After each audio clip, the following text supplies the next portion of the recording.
우리 장신 공동체 여러분 한 분 한 분께 문안드립니다. 여러분 사랑합니다. 사랑합니다. 사랑합니다. 우와! 이렇게 여러분 다시 만나 뵙게 되어서 참 반갑고 좋습니다. 적은 숫자이긴 하지만 우리가 함께 하나님의 전에서 예배할 수 있다는 것이 얼마나 감사한 일인지 참 기쁘고 즐겁다라는 생각을 합니다. 사랑하는 여러분, 오늘 함께 봉독한 하나님의 말씀 통해서 우리가 함께 생각하고자 하는 것은 사순절 기간에 또 학기를 시작하는 우리들의 현재에 우리가 가져야 될 마음이 무엇일까? 어떻게 우리가 공부하고 살아야 되는 것일까? 그것에 대해서 함께 생각해 보고자 합니다.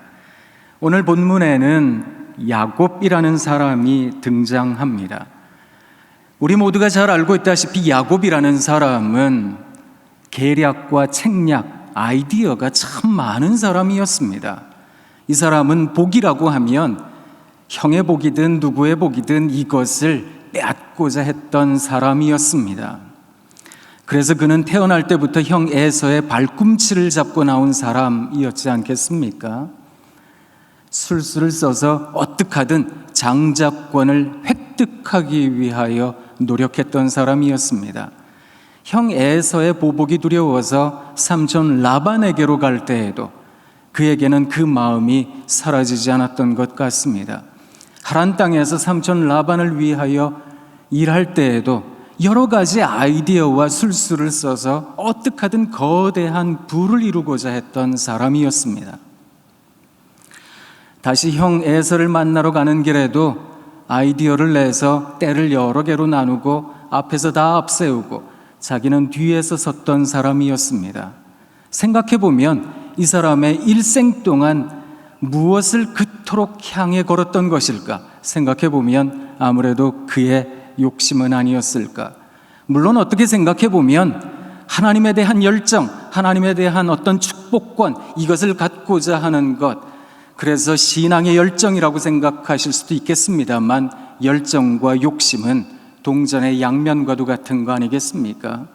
생각해보면 그는 브니엘에서 야복 나루터에서 하나님 만나기 전까지는 아마 자기의 욕심에 휩싸여서 살아간 인생은 아니었을까, 그런 생각을 해봅니다. 그런데 그가 야복 나루터에서 하나님을 만나고 씨름하였습니다. 그의 환도뼈가 골절되는 사고를 당하기도 했습니다. 여러분, 그 뒤로 야곱은 저는 사람이 되었습니다. 그동안은 자기의 욕심에 따라서 이리 다니고 저리 행했던 사람이었는데 이제는 그렇게 발빠르게 재빠르게 다닐 수 없는 사람이 된 겁니다. 어쩌면 하나님께 의지하지 않는다면, 하나님 뜻에 순종하지 않는다면 그는 제대로 서 있을 수조차 없는 사람이 되었는지도 모르겠습니다. 그리고 이 사람, 형 에서를 만나게 되고 형은 이제 세일로 돌아가고 자기는 세겜 땅에 정착하게 되었습니다. 그 땅에는 세겜이라는 족장이 그 땅을 다스리고 있었는데 아무래도 사람 이름으로 지명을 딴 것 같아 그 사람의 영향력이 꽤나 그 지역에서는 컸던 것으로 여겨집니다. 그런데 좋지 못한 일을 당합니다. 거기에서 야곱의 딸 디나가 겁탈을 당하게 됩니다. 오빠들이 그에 대한 피해 보복을 했고 야곱은 큰일을 당했다라고 생각을 하게 된 겁니다. 우리가 읽지는 않았습니다만 34장 마지막 부분에 보면 야곱이 자기 아들들에게 말하는 내용이 나옵니다. 그때 당시만 해도 사실은 혈연과 지연, 그래서 부족 국가 사회였기 때문에 피해 보복은 또 다른 피해 보복을 끌고 왔던 겁니다. 야곱은 그것을 봤던 겁니다. 그래서 우리는 다 죽게 됐다. 이 가나안 땅에 있는 가나안 족속들, 브리스 족속들, 이들이 연합해서 우리 가족이 숫자가 적은데 치게 되면 우리는 다 죽은 목숨이다. 그렇게 생각을 했던 겁니다. 여러분 가만히 생각해 보세요. 브니엘에서 하나님을 만나기 전이었다면 야곱은 이 위기의 상황에서도 아마 여러 가지 아이디어를 냈을 겁니다. 이렇게 하면 내가 이 상황을 모면할까? 저렇게 하면 내가 이 상황을 극복할 수 있을까? 그것에 대해서 이는 아마 여러 가지 것으로 많은 생각을 거듭했을 사람이었습니다. 그런데 이 사람에게 하나님께서 나타나셨습니다. 하나님께서 대단한 말씀을 하셨던 겁니다. 과연 이것이 우리가 믿는 하나님의 해답인가? 라는 생각이 들 정도로 하나님께서 그 절체절명의 위기의 순간에 내놓으셨던 해답은, 야곱아, 너 나 만났던 베델로 너 올라가야 되겠다. 너 삼촌 라반에게로 갈 때 나를 만났던 그곳으로 네가 가야 되겠다. 거기서 나에게 예배해야 되겠다. 하나님의 그 음성을 들은 야곱은 이전과는 다른 결단을 내립니다. 온 식솔들을 다 모아놓고 이야기를 합니다. 너희 중에 있는 모든 이방 신상들을 다 제거해야 되겠다. 그리고 의복을 갈아입어야 되겠다. 그리고 다 일어나자. 다 나와 함께 가서 베델로 올라가자. 그곳에서 하나님께 예배드려야 되겠다. 그렇게 식솔들에게 권면하고 요청했던 것입니다. 생각해보면 이전의 야곱과는 완전히 다른 결정을 내린 사건이 아닐까, 그런 생각을 해봅니다. 이 본문을 통해서 오늘 이 팬데믹 시대를 살아가는 우리, 어쩌면 이 세상의 여러 가지 위기의 상황 속에서 우리가 생각할 수 있는 모든 판단과 여러 가지 계획들은 어쩌면 이 세상이 요구하는 것일 수도 있겠습니다. 우리 마음 가운데 세상의 잣대, 세상의 기준, 이런 것들로 가득할 수 있겠는데요, 우리가 신학함에 있다면, 기독교 교육함에 있다면, 교회 음악함에 있다면 우리가 이 학문의 여정 속에서 어떻게 살아야 될까? 사순절 기간에 이 학기 초에 여러분들과 함께 이 본문을 통해서 우리가 해야 할 것을 한번 생각해 보고자 합니다. 야곱은 자기의 가족들에게 첫 번째 이렇게 말했습니다. 모든 이방 신상들을 제거하라고요. 사랑하는 여러분, 우리 안에 있는 이방 신상을 제거한다는 것이 무엇일까요? 하나님을 믿는 사람들이라고 한다면, 우리가 적어도 하나님을 섬기는 사람이고 하나님을 좇는 사람들이라고 한다면 우리 안에 이방 신상을 제거한다는 건 어떤 의미가 있을까? 여러분들과 함께 말씀 한 군데를 읽어보고자 합니다. 고린도후서 6장 16절로 7장 1절까지의 말씀입니다. 화면에 올려져 있으니까 우리 같이 한 목소리로 하나님의 말씀을 읽어보도록 하겠습니다. 하나님의 성전과 우상이 어찌 일치가 되리요? 우리는 살아계신 하나님의 성전이라. 이와 같이 하나님께서 이르시되 내가 그들 가운데 거하며 두루 행하여 나는 그들의 하나님이 되고 그들은 나의 백성이 되리라. 그러므로 너희는 그들 중에서 나와서 따로 있고 부정한 것을 만지지 말라. 내가 너희를 영접하여 너희에게 아버지가 되고 너희는 내게 자녀가 되리라. 전능하신 주의 말씀이니라 하셨느니라. 그런즉 사랑하는 자들아, 이 약속을 가진 우리는 하나님을 두려워하는 가운데서 거룩함을 온전히 이루어 육과 영의 온갖 더러운 것에서 자신을 깨끗하게 하자. 아멘. 사랑하는 여러분, 어떻게 우리가 주님의 성전이 된 우리가 어떻게 우상과 하나가 될 수가 있겠습니까? 그러니 우리 안에 있는 모든 우상을 제거할 필요가 있는 겁니다.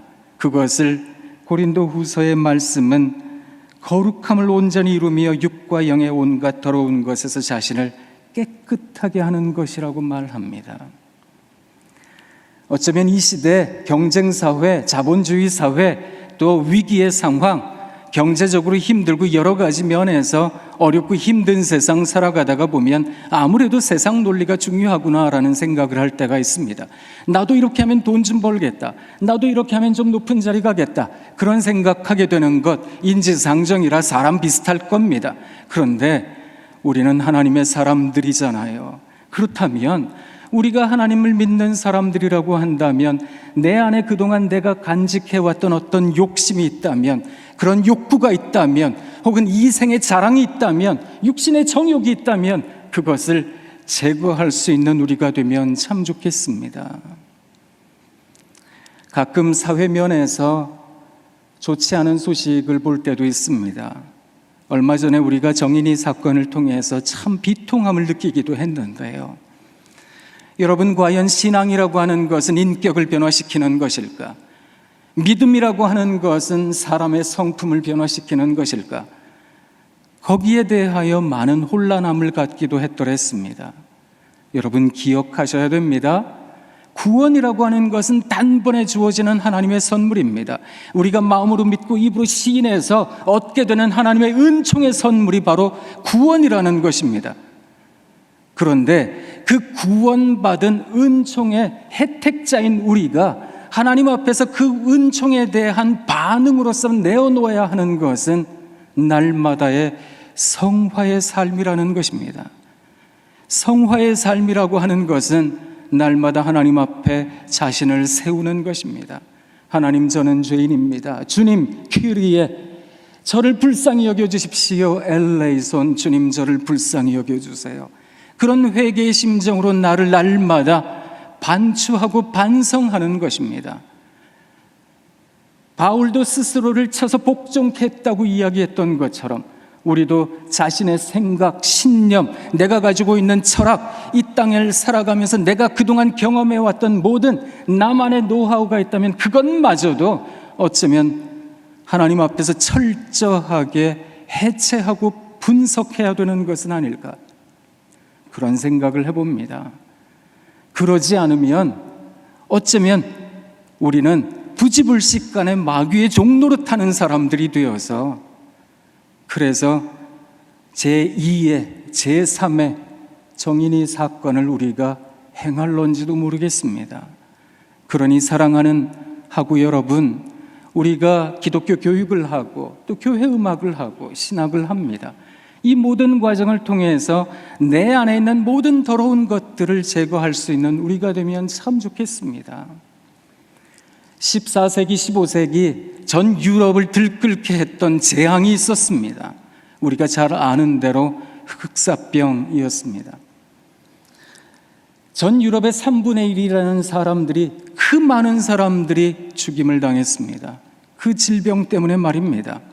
어떤 민족은, 어떤 나라는 전체 국민의 80%가 죽었다라고 할 정도로 대재앙이었습니다. 그동안 사람들은 문화를 구가하고 아름다운 것들을 추구해왔습니다. 그런데 우리는 도대체 어디에 서 있는가? 나는 왜 이렇게 아름답고 반짝이는 것들을 지향하고 있는가? 사람들이 스스로를 바라보기 시작했습니다. 그리고 나서 이탈리아에서부터 출현한 문예부흥을 사람들은 외치기 시작했습니다. 이들이 외쳤던 구호 가운데 하나는 아드 폰테스입니다. Back to basics, back to the basic. 다시 기본으로 돌아가자는 겁니다. 그래서 아리스토텔레스, 플라톤, 소크라테스, 그들이 말했던 그 근본적인 철학으로, 근본적인 생각으로 돌아가야 되겠다, 그런 얘기를 했더랬습니다. 그것을 종교개혁가들이 그대로 이어받아서 아드 폰테스, 다시 근본으로 돌아가야 됩니다. 그리고 나서 재창했던 종교개혁의 구호가 있지 않겠습니까? 사랑하는 여러분, 이 세상 모든 학문들이 참 중요하고 반짝이고 아름다운 것처럼 보이지만 다시 하나님의 말씀으로 돌아가야 되겠습니다. 솔라 스크립투라, 오직 하나님의 말씀입니다. 여러분, 오직 믿음인 겁니다. 솔라 피데, 그 믿음을 통해서 우리가 발견해야 되는 것은 솔라 그라치아, 오직 은혜입니다. 이 은혜를 통해서 우리가 발견하고자 하는 분은 솔로스 크리스투스, 오직 그리스도 예수입니다. 그렇게 살아가는 삶이 솔리데오 글로리아, 오직 하나님께 영광을 돌리는 삶인 것입니다. 이들이 외쳤던 것처럼 우리들의 삶에서도 다시 한번 종교개혁의 정신이 살아나면 좋겠습니다. 회복되면 좋겠습니다.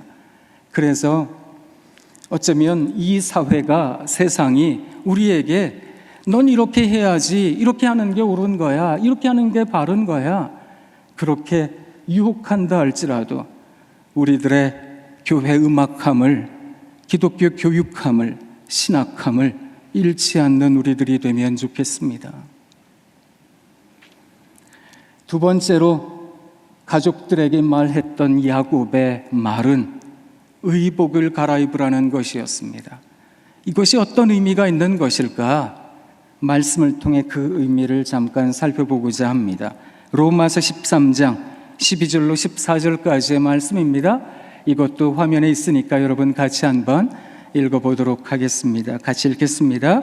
밤이 깊고 낮이 가까웠으니 그러므로 우리가 어둠의 일을 벗고 빛의 갑옷을 입자.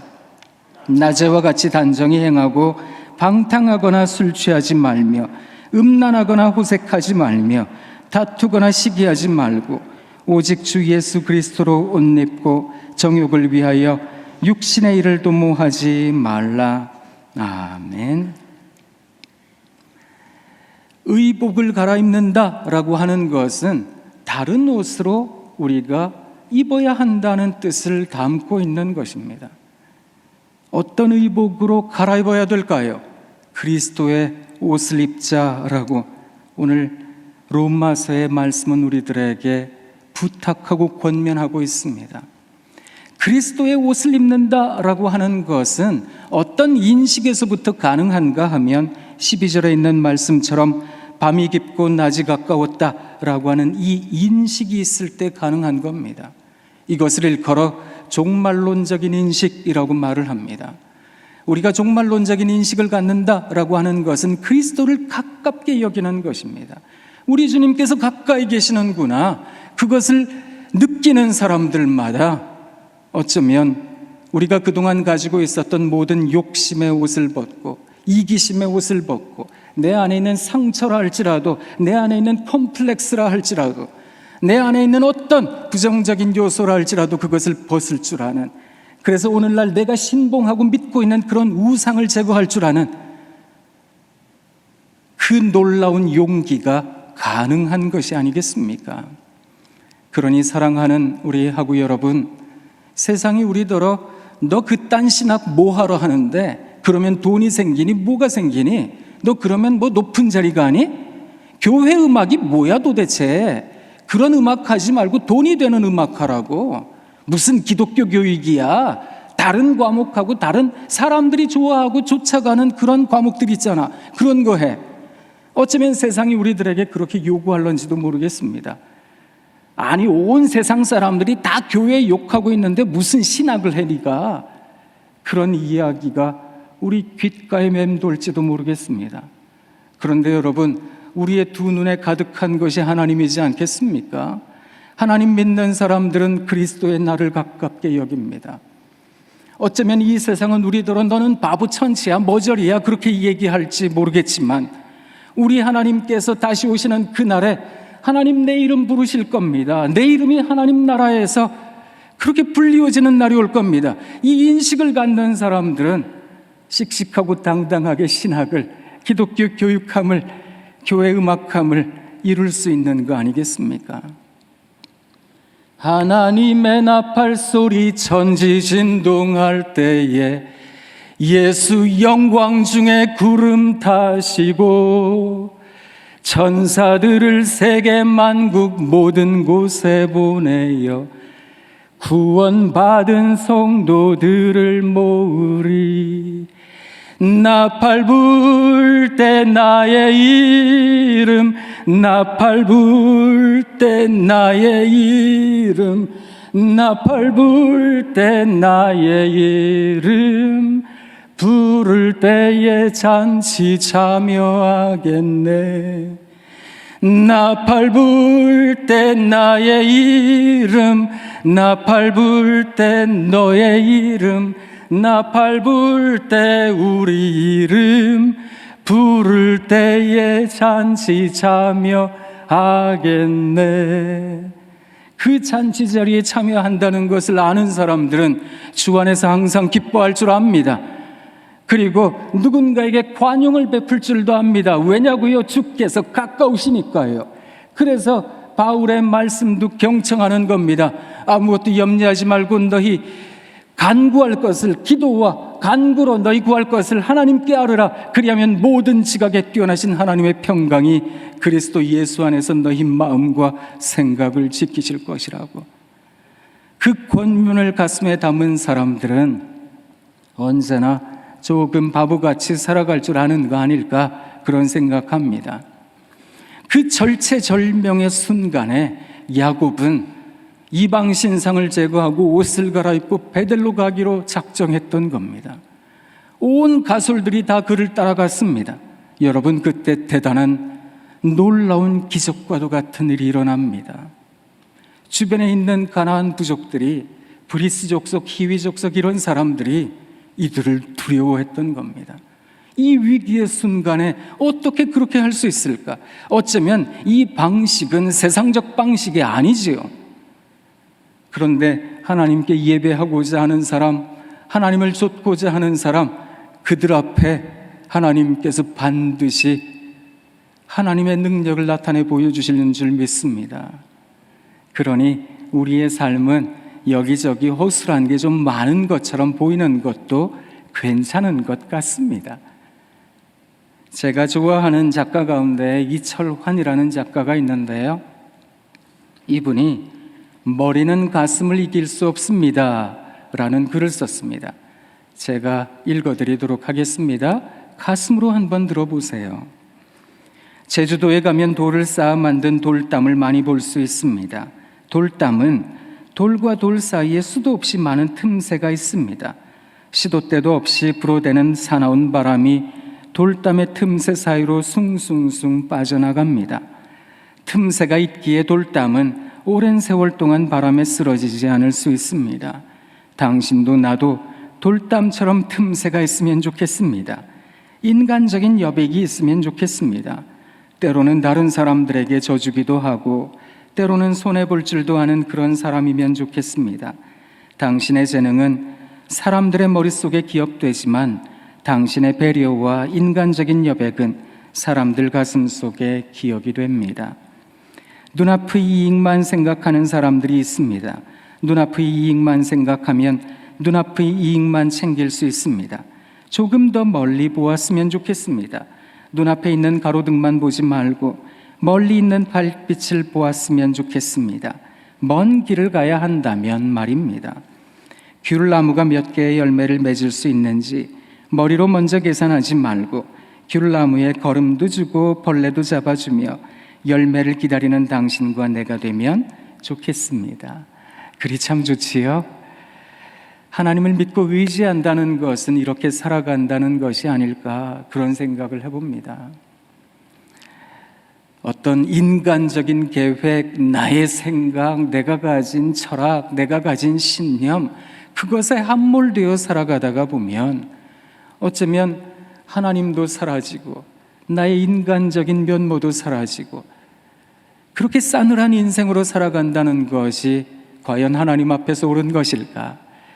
저는 이 사순절 기간에 학기 초라고 하는 이 시간에 위치해 있는 우리 모두에게 외람되지만 권면드리고 싶었습니다. 사랑하는 여러분, 우리 야곱처럼 이런 고백을 할 수 있으면 좋겠습니다. 하나님을 만난 사람들, 하나님의 얼굴을 볼 줄 아는 사람들은 이 고백이 있어야 되겠습니다. 우리 안에 있는 모든 이방 신상들을 제거해야 되겠습니다. 그리고 그리스도로 옷 입을 줄 아는, 새로운 의복으로 갈아입을 줄 아는 우리들이 되면 참 좋겠습니다. 그렇게 살아갈 줄 아는 우리 모두가 되길 사랑하는 여러분, 우리 주님 이름으로 부탁드립니다. 여러분 사랑합니다. 사랑합니다. 사랑합니다. 하나님께서 여러분 잘해 주실 겁니다. 기도하겠습니다.